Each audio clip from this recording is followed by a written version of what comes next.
गुरुवारी आवर्जून करा हे उपाय, क्षणात बदलेल झोपलेले नशीब. गुरुवारी दत्त स्वामींचे विशेष उपाय केल्याने धन, सुख आणि मनाला शांती मिळते.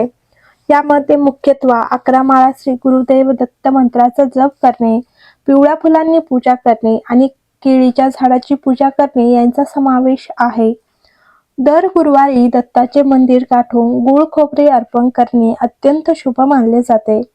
गुरुवारी भगवान विष्णू आणि बृहस्पती देवाची पूजा करणे, पिवळे कपडे घालणे, हळदीचा टिळा लावणे, केळीच्या झाडाची पूजा करणे, हरभरा डाळ, गूळ दान करणे आणि विष्णू सहस्रनामांचे पठण करणे अत्यंत शुभ मानले जाते.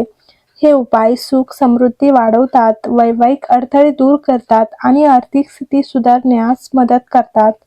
गुरुवारी करायचे विशेष उपाय. पूजा आणि व्रत. गुरुवारी सकाळी स्नान करताना पाण्यात चिमूटभर हळद टाकावी. भगवान विष्णूची पूजा करून गुरुवारी व्रत ठेवावे.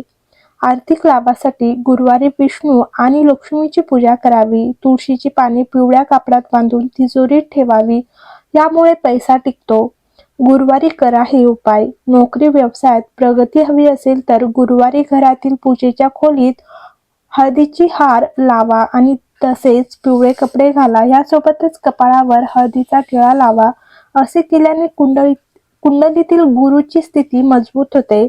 जीवनात सतत येणाऱ्या समस्यांपासून मुक्ती मिळते. यासोबतच घराच्या मुख्य प्रवेशद्वाराच्या दोन्ही बाजूला हरभरा डाळ आणि गूळ ठेवावे.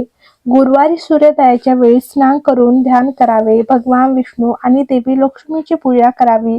पूजेनंतर देवाला केळी अर्पण करावी. तसेच पिवळी फुले, हरभरा डाळ आणि गूळही अर्पण करावेत.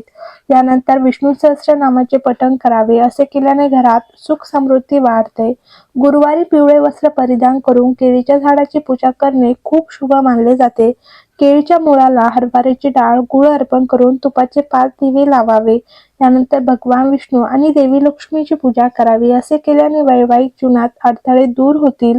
नोकरीत बढती आणि पगार वाढ मिळवण्यासाठी पिवळ्या कापडात पिवळी फुले, नारळ, पिवळी फळे, हळद बांधून गुरुवारी मंदिरात अर्पण करावी.